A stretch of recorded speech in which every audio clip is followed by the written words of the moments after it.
प्रकृति की गोद में बसा जापान के एकदम दक्षिणी कोने पर एक नीले समंदर के बीचों बीच एक हरा भरा हीरा चमकता है। यह अमामी ओशिमा टापू। इसकी खूबसूरती तो दिल मोह लेती है। यहाँ के जंगल बहुत पुराने हैं और किनारों पर लहरों की हल्की हल्की आवाजें आती रहती हैं। लेकिन इस मनमोहक खूबसूरती के नीचे दशकों से एक गहरा अनजाना डर छिपा हुआ था। ये कोई परियों की कहानी वाले राक्षस की बात नहीं थी, बल्कि एक बहुत ही असली, बहुत ही जानलेवा दुश्मन की भयानक कहानी थी, हबू सांप की। ये ठंडे स्लेटी रंग के चुपचाप शिकार करने वाले सांप थे। इनके जहरीले दांतों ने पूरे टापू की जिंदगी को कसकर जकड़ रखा था। हर साल दर्जनों सीधे साधे गांव वाले इनके काटने का शिकार हो जाते थे। खेतों में काम करने वाले किसान, जंगलों से लकड़ी लाने वाले लोग, यहाँ तक कि अपने ही घरों में सो रहे बच्चे भी सुरक्षित नहीं थे। एक तेज वार और अगर तुरंत इलाज ना मिले तो जिंदगी का अंत पक्का था। अमामी ओशिमा पर डर का एक गहरा साया मंडरा रहा था और जापानी सरकार उस समय कुछ नहीं कर पा रही थी। इस डरावने संकट का कोई हल ही नहीं मिल रहा था। ये एक ऐसी चुनौती थी जिसने इंसान की समझ और सब्र की सारी हदें पार कर दी थीं। बढ़ता संकट। 1970 का दशक। 1970 के दशक तक अमामी ओशिमा में जिंदगी एक बुरे सपने जैसी हो गई थी। हबू सांप का जहर इतना तेज और खतरनाक था कि जो कट जाता था उसके पास बचने का बहुत कम समय होता था। इसका जहर दिमाग और खून को तेजी से फैलाता था, जिससे नसें काम करना बंद कर देती थीं और शरीर में भयंकर खून बहने लगता था। दर्द इतना ज्यादा होता था कि बिना तुरंत अस्पताल पहुंचे मरना तय था। टापू की अर्थव्यवस्था तो जैसे टूट ही गई थी। कभी किसानों के पसीने से सींचे गए खेत खाली पड़े थे। पशुपालन, जो गांव वालों की रोजी रोटी का सहारा था, धीरे धीरे कम होता जा रहा था। किसान अपने खेतों में पैर रखने से डरते थे क्योंकि उन्हें पता था कि हबू कहीं भी छिपा हो सकता है, घास में, पत्थरों के नीचे या झाड़ियों में। जरा सी चूक और उनकी जान खतरे में पड़ जाती थी। उस समय इस भयानक जहर का कोई असरदार एंटीवेनम आसानी से नहीं मिलता था। जापानी वैज्ञानिक लगातार कोशिश करते रहे और आखिरकार एक एंटीडोट बना लिया, लेकिन यह आधी जीत ही थी। असली दिक्कत कहीं और थी। इस नए एंटीडोट को सुरक्षित रखने और सही तरीके से देने के लिए एकदम बढ़िया मेडिकल सेंटर चाहिए थे, जहां बिजली की सप्लाई लगातार बनी रहे। 1980 के दशक के ग्रामीण जापान में ऐसी सुविधाएं लगभग थी ही नहीं। इसके नतीजे बहुत बुरे हुए। जिन लोगों को सांप काटता था उन्हें तुरंत अस्पताल ले जाना होता था, लेकिन अक्सर वे रास्ते में ही दम तोड़ देते थे। डॉक्टर, जिनके पास कम साधन और लंबी दूरी थी, वे भी कुछ खास नहीं कर पाते थे। हालात इतने बिगड़ गए कि डरे हुए किसान सांपों के डर से अपनी पुश्तैनी जमीन छोड़कर शहरों में काम ढूंढने चले गए। कभी हरे भरे और चहल पहल वाले गांव धीरे धीरे वीरान हो गए। अमामी ओशिमा, जो कभी जीवन से भरा रहता था, अब डर और निराशा की निशानी बन गया था। जापानी सरकार एक गहरी उलझन में फंसी थी, एक ऐसा संकट जिसका कोई साफ हल नजर नहीं आ रहा था। एक अनोखा उपाय, नेवले को लाना। संकट की इस घड़ी में जापानी सरकार ने तुरंत एक बड़ी बैठक बुलाई। मकसद सीधा था, अमामी ओशिमा को इस सांपों के श्राप से कैसे मुक्ति दिलाई जाए। हर संभव तरीके पर बात हुई, हर पहलू पर सोचा गया और फिर एक वैज्ञानिक ने कुछ ऐसा सुझाया जिसने शुरू में सबको चौंका दिया, लेकिन फिर उम्मीद की एक नई किरण जगा दी। उनका सुझाव था कि एक ऐसा जानवर लाया जाए जो न सिर्फ सांपों का शिकार करे, बल्कि उनके जहर से भी सुरक्षित रहे। प्रकृति को प्रकृति के जरिए नियंत्रित करने का यह अनोखा विचार अपनी मौलिकता में आखिरकार सरकार ने मान लिया। काफी सोच विचार के बाद दूसरे वैज्ञानिकों ने सर्वसम्मति से एक ऐसे जानवर को चुना जो सदियों से सांपों के खिलाफ अपनी बहादुरी के लिए जाना जाता है, नेवला। नेवले को अक्सर सांपों का दुश्मन कहा जाता है। ये अपनी फुर्ती, आक्रामक स्वभाव और सांप के जहर के प्रति प्राकृतिक प्रतिरोध के लिए जाने जाते हैं। सांपों के साथ इनकी दुश्मनी बहुत पुरानी है। एक बार लड़ाई शुरू हो जाए तो तब तक नहीं रुकती जब तक कोई एक हार न जाए, और ज्यादातर मामलों में नेवला ही जीतता है। हबू सांप भी उनके शिकार की लिस्ट में था। नेवले के शरीर में एक ऐसी कुदरती रक्षा प्रणाली होती है जो सांप के जहर के असर को पूरी तरह खत्म कर देती है। इसका मतलब यह था कि हबू सांप के काटने से भी नेवले को कोई नुकसान नहीं होता था। दरअसल वे सांप को तब तक नहीं छोड़ते जब तक उसे फाड़कर पूरी तरह बेजान न कर दें। इतना ही नहीं, नेवला सांपों को सिर्फ भूख के लिए नहीं बल्कि मजे के लिए भी मारता है। अगर कोई सांप उसके रास्ते में आ गया तो उसका बचना नामुमकिन था। ऊपर से देखने में यह हल एकदम सही लग रहा था। वैज्ञानिक समुदाय को पूरा भरोसा था कि नेवले न सिर्फ हबू सांपों की आबादी को कम करेंगे बल्कि टापू पर बढ़ रही चूहों की समस्या को भी काबू करेंगे। इसे दोहरी जीत माना जा रहा था। लेकिन एक बड़ी रुकावट थी, नेवला जापान का मूल निवासी नहीं है। इसका असली घर भारत, बांग्लादेश, पाकिस्तान और नेपाल जैसे गर्म और नम देशों में है, जहां का माहौल जापान से काफी अलग है। जोखिमों को जानते हुए भी वैज्ञानिकों ने उन देशों से 30 नेवले पकड़े और उन्हें अमामी ओशिमा टापू पर छोड़ दिया। उन्हें पूरा विश्वास था कि अब टापू के लोग सांपों के डर से आजाद हो जाएंगे। ये 1979 की बात है, जब आशा की एक नई लहर अमामी ओशिमा के किनारों से टकराई। लेकिन उस समय किसी ने नहीं सोचा था कि यह अजीबोगरीब फैसला कितने भयानक नतीजे ला सकता है। ये कैसा फैसला था जिसने प्रकृति के नियमों को तोड़ने की हिम्मत की, और प्रकृति के साथ खेलने का नतीजा कितना डरावना हो सकता है, यह जापानी अगले 25 सालों में बुरी तरह महसूस करने वाले थे। एक बड़ी गलती का नतीजा, प्रकृति का संतुलन बिगड़ा। शुरू में सब ठीक लगा। कुछ सालों तक नेवलों की आबादी धीरे धीरे बढ़ी और ऊपर से सब शांत ही रहा।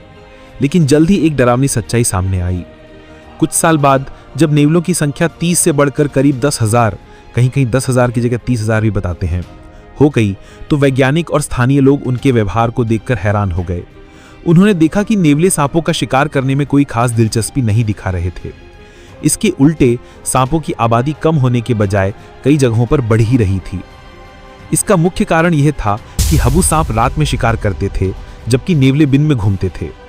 उनके काम करने का समय अलग होने की वजह से उनकी मुलाकातें कम होती थीं, और अगर दिन में कभी मिल भी जाते थे तो नेवले सांपों को मारने में ज्यादा उत्साह नहीं दिखाते थे, खासकर तब जब उन्हें कोई और आसान शिकार मिल जाता था।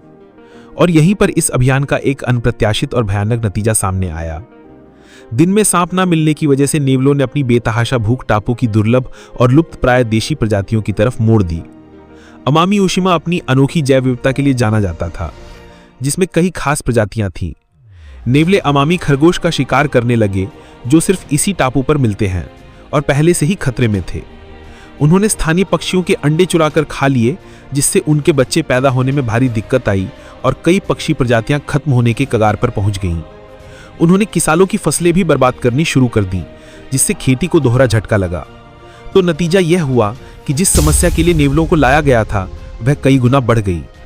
सांपों के आतंक के साथ साथ अब नेवलों की एक नई और विनाशकारी मुसीबत जुड़ गई थी। 1980 के दशक में छोड़े गए 30 नेवले अब एक पर्यावरण बम बन गए थे। वे अपनी शुरुआती छोड़ी गई जगहों से तेजी से फैले, पूरे टापू के मुख्य भाग में फैल गए, जिससे स्थानीय जैव विविधता के लिए एक बड़ा खतरा पैदा हुआ। स्थानीय लोगों ने अपने पर्यावरण में भयानक बदलाव देखे। कई जाने पहचाने जीव जो कभी आम थे, धीरे धीरे गायब होने लगे। वे समझ गए कि नेवले सांपों को नहीं मार रहे थे, बल्कि प्रकृति के नाजुक संतुलन को सिस्टमैटिकली एक योजनाबद्ध तरीके से खत्म कर रहे थे।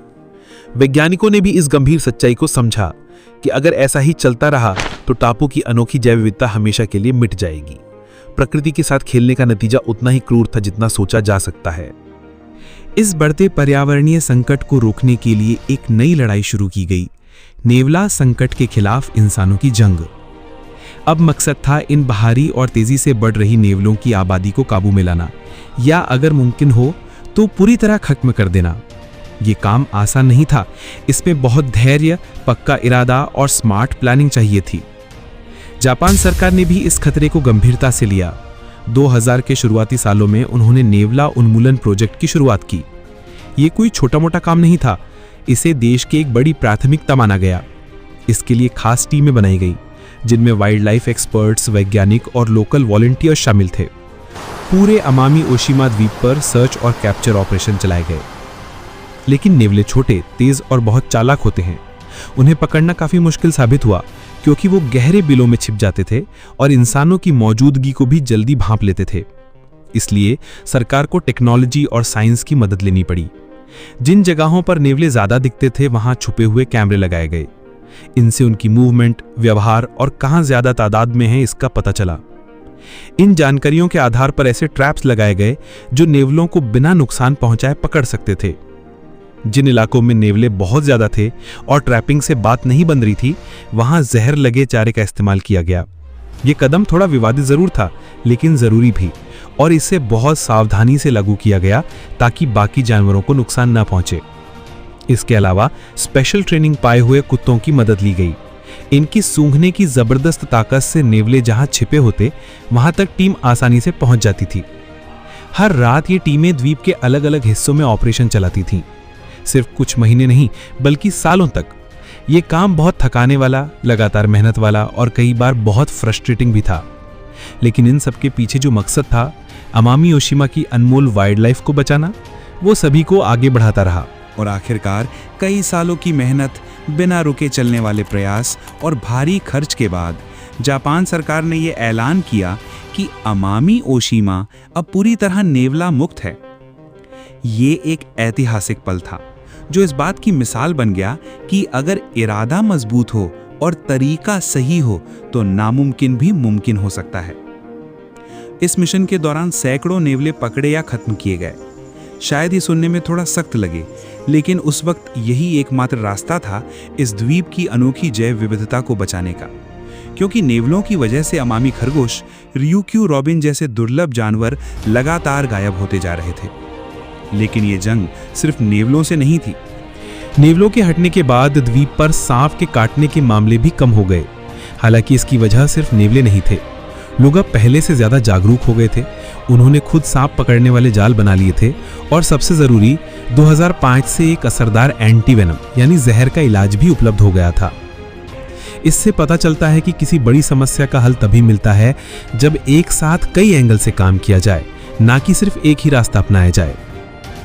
आज अमामी ओशिमा में एक भी नेवला नहीं है। प्रकृति धीरे धीरे फिर से अपनी खोई हुई रौनक वापस ला रही है। हालांकि हाबू सांप और चूहे अभी भी हैं, लेकिन अब उनकी संख्या काबू में है। लेकिन क्या कहानी यहीं खत्म हो गई? दुर्भाग्य से नहीं। इतने सालों की मेहनत के बाद भले ही इंसान ने जीत पाली, लेकिन जो नुकसान हुआ वो आज भी पूरी तरह से ठीक नहीं हुआ है। बहुत सी प्रजातियों को अब भी रिकवर करने में सालों लग सकते हैं और कुछ तो शायद कभी लौटकर नहीं आएंगी। ये पूरी घटना हमें गहरी और जरूरी सीख देती है। चाहे हम इंसान खुद को कितना भी समझदार मान लें, प्रकृति के सिस्टम में छेड़छाड़ अक्सर अच्छा नहीं होता।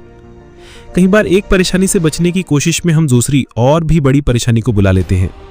प्रकृति का संतुलन बनाए रखना हमारी जिम्मेदारी है, ना कि उस पर राज करना। अगर हमने इसका ध्यान नहीं रखा तो आगे चलकर इसके नुकसान ऐसे होंगे जिन्हें शायद कभी ठीक नहीं किया जा सकेगा।